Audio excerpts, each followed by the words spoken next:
Cristo chamando, chama por ti e por mim. Olá, telespectador do Opção para a Vida. Estamos juntos nesta manhã de quinta-feira, hoje 22 de agosto. Hoje é dia do folclore.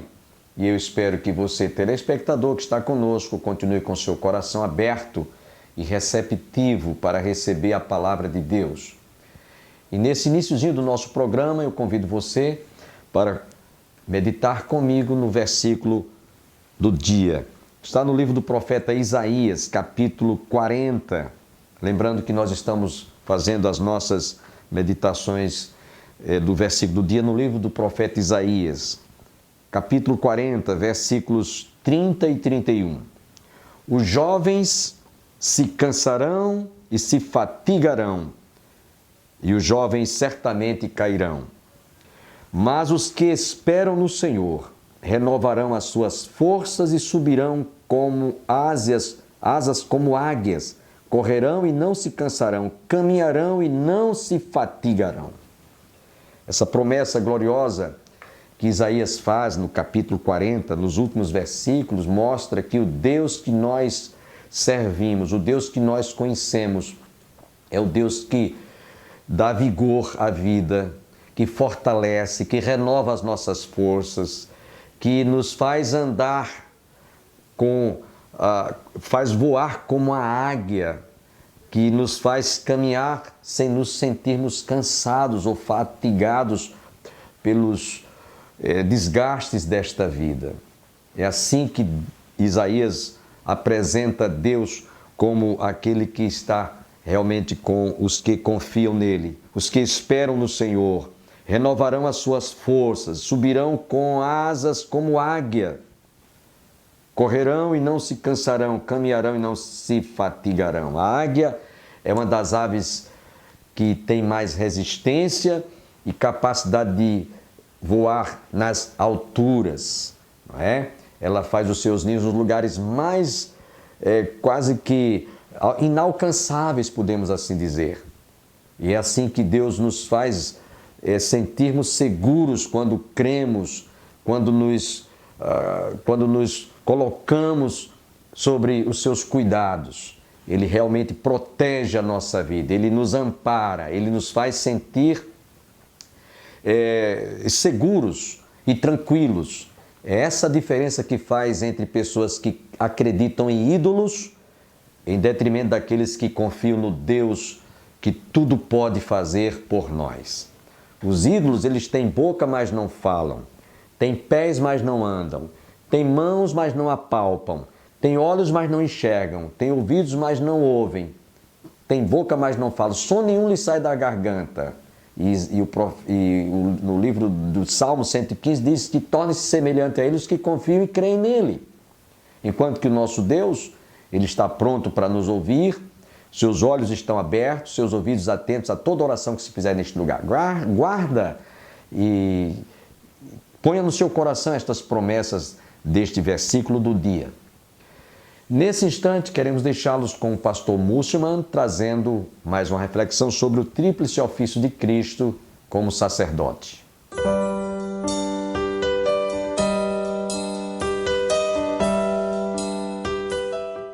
Versículo 3 do capítulo 10. Aguardando daí em diante até que seus inimigos sejam postos por estrado dos seus pés, porque com uma única oferta aperfeiçoou para sempre quantos estão sendo santificados. Com uma única oferta, Jesus pega aqueles que creem, aqueles que estão sendo santificados e apresenta diante de Deus como perfeitos, com a consciência plenamente limpa. Você entende o que isso significa na sua vida? Significa que você pode chegar diante de Deus com a consciência limpa. E depois que você peca, você não precisa fazer nada para expiar os seus pecados, porque Cristo já fez. Você confessa seus pecados para restabelecer sua comunhão com Deus, mas não com base na sua confissão que Ele estabelece isso, mas com base na oferta de Jesus. E não há nada mais entre você e Deus que traga separação. Esse é o nosso sumo sacerdote, amados. Então olha para Ele, contempla pela fé esse supremo sumo sacerdote, com um sacerdócio supremo. Com os olhos da fé, veja tudo que Ele fez e tudo que Ele é por você. Ele é de uma ordem superior, posterior, imutável, perfeita e eterna.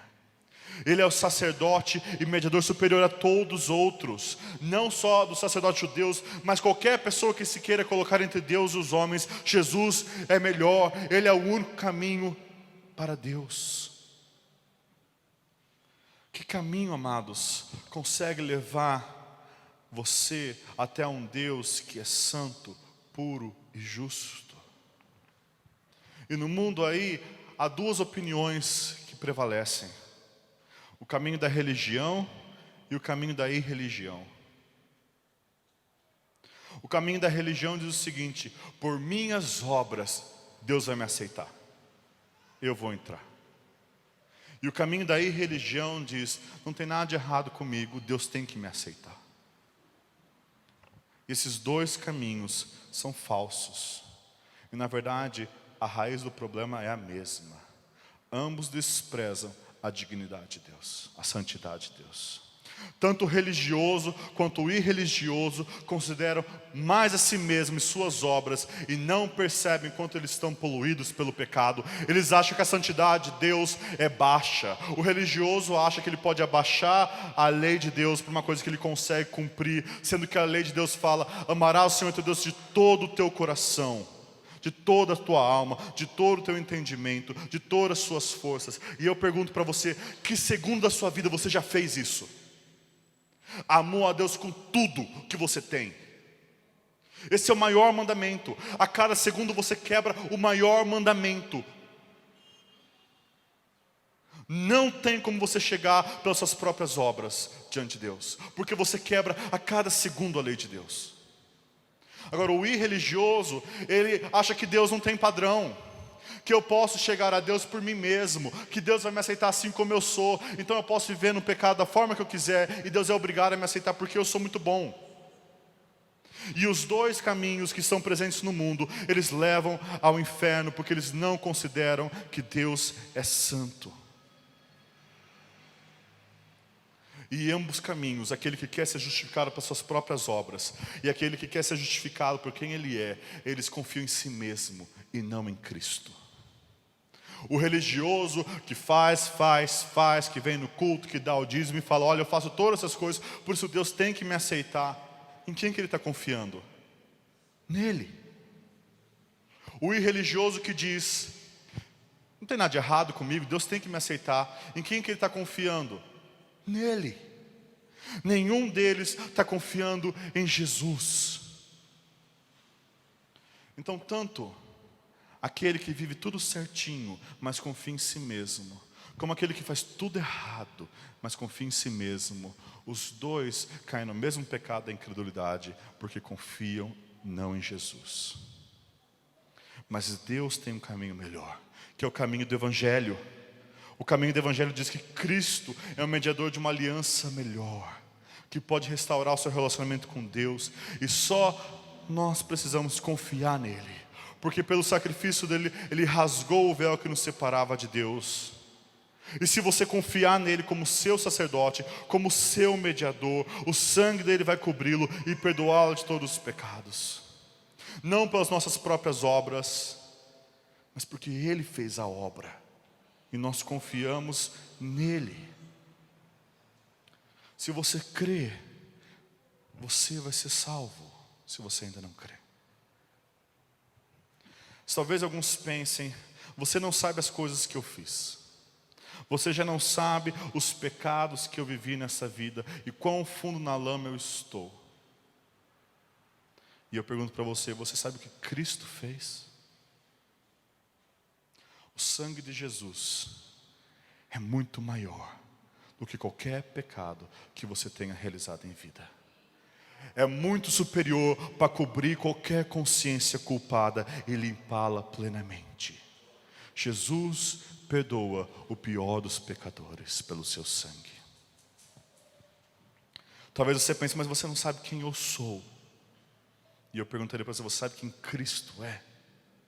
Ele é o supremo sumo sacerdote imaculado. Você pode confiar nele. Ou talvez você pense, minha vida inteira eu tentei comprar o meu ticket para o céu, minha passagem para o paraíso. Então eu te pergunto, para que você quer se vestir de trapos que são suas obras de justiça e se apresentar diante de Deus com migalhas, se você pode ser revestido da própria santidade de Jesus? Ou talvez você esteja pensando, eu estou na igreja há tantos anos que minha fé está fria, está congelando. Eu não acho que tem mais esperança para mim. Eu já estou aqui há tanto tempo. E você acha que essa é uma posição humilde, mas isso é soberba. Porque o que você está falando é que a graça não é maior que o meu pecado, e ela é. Não duvide e não insulte da graça de Deus. Jesus é capaz, é plenamente capaz de salvar totalmente aqueles que se achegam a Deus por Ele. Ele pode salvar você totalmente se você confiar nele. Ele intercede por você nesse momento. É só você olhar para Ele. Amados, há grandes males, grandes remédios. E nossa culpa é tão grande que só a oferta de Jesus, o seu próprio corpo, o seu próprio sangue derramado na cruz, é capaz de nos perdoar da nossa culpa. E não há outro caminho, não há outro Salvador disponível. E é isso que Hebreus vai tratar em Hebreus 10, 26 a 31. Ele vai dar um terrível aviso para nós. Hebreus 10, 26 a 31. Se continuarmos a pecar deliberadamente, depois de ter recebido conhecimento da verdade, já não há sacrifícios que cubram esses pecados. Há somente assustadora expectativa do julgamento e do fogo intenso que consumirá os inimigos. Pois quem se recusava a obedecer à lei de Moisés era morto sem misericórdia, com base no depoimento de 2 ou 3 testemunhas. Imaginem quão maior será o castigo para quem insultou o Filho de Deus. Tratou como comum e profano o sangue da aliança que o santificou, e menosprezou o Espírito Santo que concede graça. Pois conhecemos aquele que disse: a vingança cabe a mim, e eu lhes darei o que merecem, e também o Senhor julgará o seu povo. Que coisa terrível é cair nas mãos do Deus vivo. Amados, porque Deus é justo, você se chegar diante dele, rejeitando a mediação e o sacerdócio de Jesus, é algo terrível. E não há outro sacrifício. E é por isso que ele fala: cuidado com você que parece que vive como um crente, que ouve a palavra de Deus, que desfruta das bênçãos do Espírito Santo sobre o povo de Deus, mas você rejeita o Salvador porque você vive em pecado sem arrependimento. Você vive em pecado como se fosse algo normal. Você vive deliberadamente em pecado, intencionalmente, persistentemente, propositalmente em pecado. E você acha que não tem nada de ruim. E você considera Jesus como comum. Você pensa que o sangue de Jesus não purifica nada, que o Espírito Santo não muda nada. E você rejeita o Salvador e quer o pecado. O que esse texto nos fala é que se você faz isso, como não tem outro Salvador disponível, a única coisa que resta é o Senhor, fogo consumidor. Mas aqueles que se achegam até Jesus, amados, eles recebem promessas melhores. Veja em Hebreus 10, 19 a 25. Tendo, pois, irmãos, intrepidez para entrar no Santo dos Santos, pelo sangue de Jesus, pelo novo vivo caminho que Ele nos consagrou pelo véu, isto é, pela sua carne, e tendo grande sumo sacerdote sobre a casa de Deus, aproximemo-nos com o coração sincero, em plena certeza de fé, tendo o coração purificado de má consciência e lavado o corpo em água pura. Guardemos firme a confissão da esperança, sem vacilar, pois quem fez a promessa é fiel. consideremos-nos também uns aos outros, para nos estimularmos ao amor e às boas obras. Não deixemos de congregar-nos, como é de costume de alguns, antes façamos admoestações, e tanto mais quanto vedes que o dia se aproxima. E aqui o autor nos dá duas exortações, dois encorajamentos. Nós precisamos avançar na fé e nós precisamos encorajar os nossos irmãos. Nós precisamos avançar na fé, amados. Nós precisamos sair do lugar de comodismo, da imaturidade e avançar na fé. Diante de tudo que Cristo é, diante de tudo que Ele fez como sacerdote por nós, nós precisamos ir com mais intrepidez, avançar com mais confiança em nossa trajetória rumo ao Santo dos Santos. Ele nos limpou do pecado, Ele purificou a nossa consciência, Ele tirou todas as barreiras que nos impedem de entrar no Santo dos Santos, e Ele intercede por nós nesse momento. Ele nos ajuda de forma compassiva nas nossas fraquezas, do que podia impedir a gente de entrar.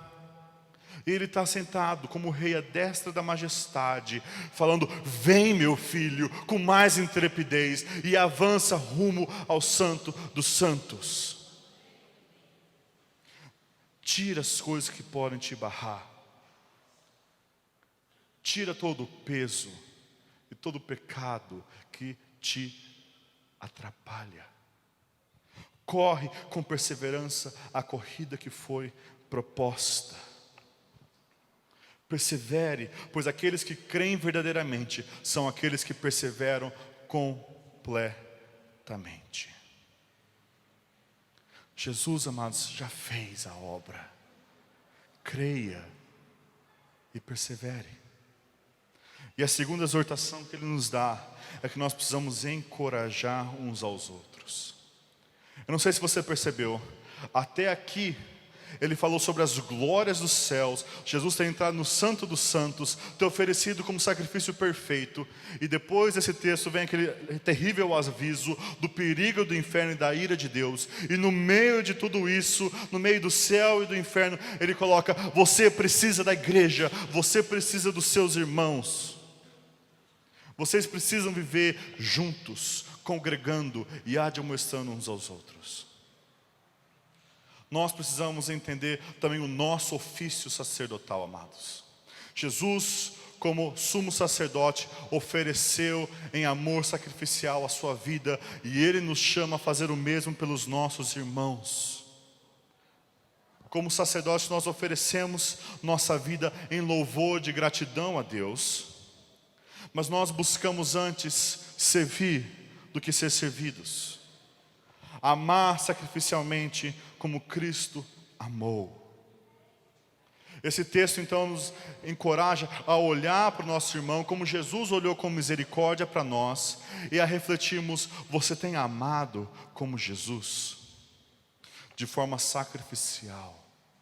Você tem preferido dar do que receber? Maridos, esse é um chamado para vocês, conforme Efésios 5 diz, a amar sacrificialmente a sua esposa como Jesus amou a igreja. É entregar o seu tempo, a sua energia, a sua atenção, mesmo quando você volta cansado do trabalho, a servir e encorajar e ver o desenvolvimento da sua esposa e da sua família, a ver eles crescerem na fé, a ser o sacerdote do lar e cabeça da casa.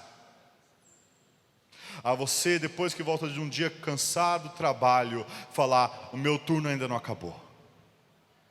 Agora eu estou entrando como sacerdote para servir a minha família. Esposas, você tem buscado honrar o seu marido e servir sacrificialmente ele também?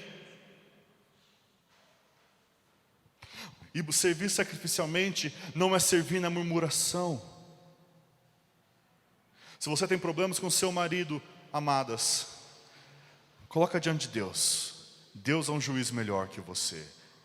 E até seu marido que tema a oração da mulher que leva até o Senhor.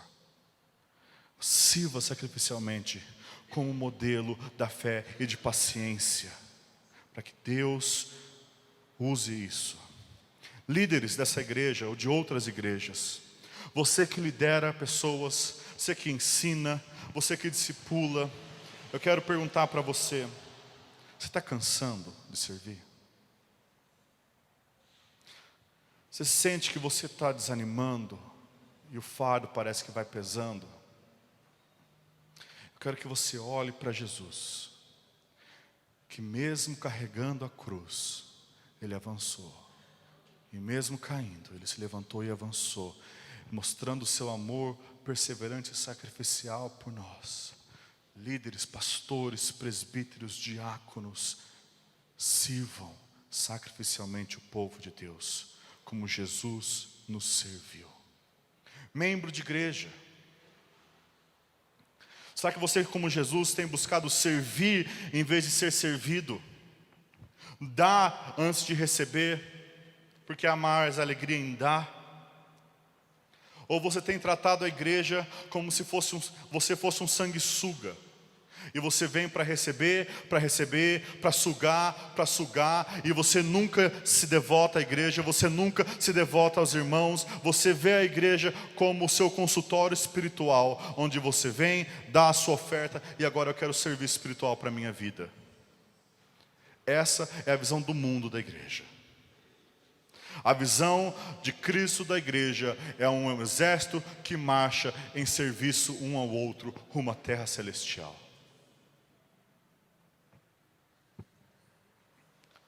Ou será que, como membros da igreja, nós temos buscado a ovelha perdida, assim como Jesus disse que é o bom pastor, que deixa as 99 protegidas no cerco, para buscar aquela que se perdeu? Ou será que nós pensamos, esse é trabalho dos presbíteros, por que eles não estão fazendo nada? Por que eles não estão vendo? Olha, aquele irmão já faz um mês que não vem, e Deus mostrou isso para você, e Ele está chamando você para fazer alguma coisa. Receber o amor sacrificial de Jesus é estender amor sacrificial ao próximo. E a evidência de que você está entendendo o que Jesus fez por você é que agora você se derrama em serviço ao próximo. A evidência de que você entendeu o perdão que você recebeu de Jesus e o preço que isso custou é que você consegue perdoar o seu irmão das pequenas coisas que ele lhe faz. A evidência de que você está inundado na misericórdia divina é que você consegue estender misericórdia ao que falha e ao que peca. Receber Jesus como sumo sacerdote não é só receber, é encher para transbordar. Essa é a evidência de que nós entendemos que Ele é nosso supremo sumo sacerdote, amados.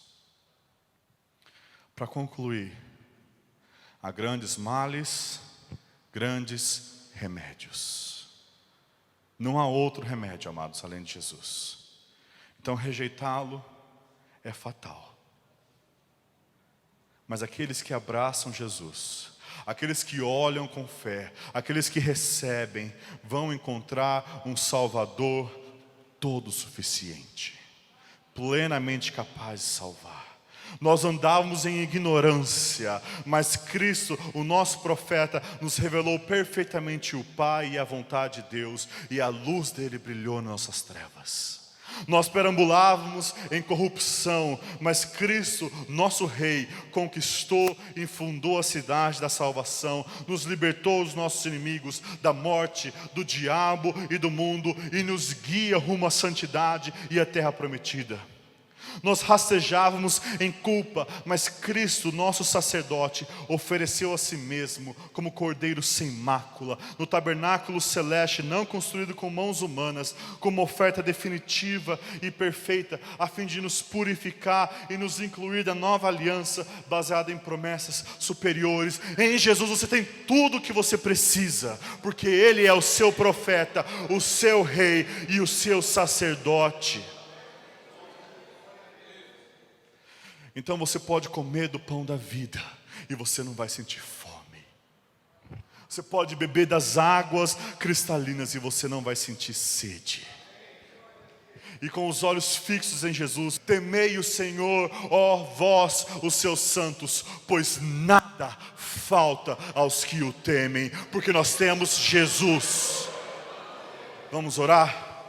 Nós te louvamos, ó Deus, porque nós temos um supremo sumo sacerdote misericordioso, um rei dos reis que nos lidera rumo a Jerusalém celestial, e um profeta que nos diz a verdade do Senhor. Nada nos falta, Ele é tudo em nós, e nós somos pleno nele. Nós, com corações regozijando neles, louvamos, porque nós temos em Jesus tudo. E ajuda-nos, Senhor, então, a com tudo que nós recebemos em Cristo, servirmos, amarmos, abençoarmos, porque nós estamos plenamente satisfeitos em Jesus. Nós não precisamos das coisas deste mundo. Nós podemos servir de forma sacrificial, nós podemos doar de forma generosa, nós podemos viver para a glória de Deus todos os dias da nossa vida. Obrigado, Senhor. Em nome de Jesus, nosso profeta, nosso rei, nosso sacerdote, nós oramos. Amém e amém. Espero que você, telespectador, tenha aprendido através do pastor Musselman o tríplice ofício de Cristo. Ele falou sobre Jesus como profeta, como rei e hoje concluiu como sacerdote. Deve ter sido muito edificante e muito gratificante você ter esta visão que você talvez não tinha acerca de Jesus. Como foi gratificante, como foi importante esse tema apresentado durante a 8ª Conferência Teológica realizada em nossa igreja. Eu quero aqui aproveitar e agradecer ao pastor Musselman pela sua passagem, não só como conferencista, mas também no programa Opção para a Vida. Certamente ele está nos assistindo através do YouTube. Deus o abençoe grandissimamente. Foi muito gratificante tê-lo conosco nesses dias. Não perca o programa Opção para a Vida de amanhã. Cada dia estaremos trazendo uma outra reflexão para a sua meditação. Tenham todos um bom dia e até o próximo programa, se Deus quiser. Eu não tenho nada que não venha de Deus. Eu não me exalto, pois eu sei quem sou, pobre pecador, de quem Deus teve compaixão. Estou plenamente convencido, a minha riqueza, que minha riqueza não está aqui. Pouco me importa o que ganhar, nada me importa o que perder. Sei que o meu tesouro está no céu, tudo que eu tenho é de Deus. Estou plenamente convencido que minha riqueza não está aqui. Não são coisas. Pouco me importa o que ganhar, nada me importa o que perder. Sei que o meu tesouro está no céu, tudo que eu tenho é de Deus. A minha família é de Deus, o meu ministério é de Deus, a minha igreja é de Deus, os meus projetos são de Deus, a minha casa é de Deus, os meus filhos são de Deus, minhas posses são de Deus, a minha vida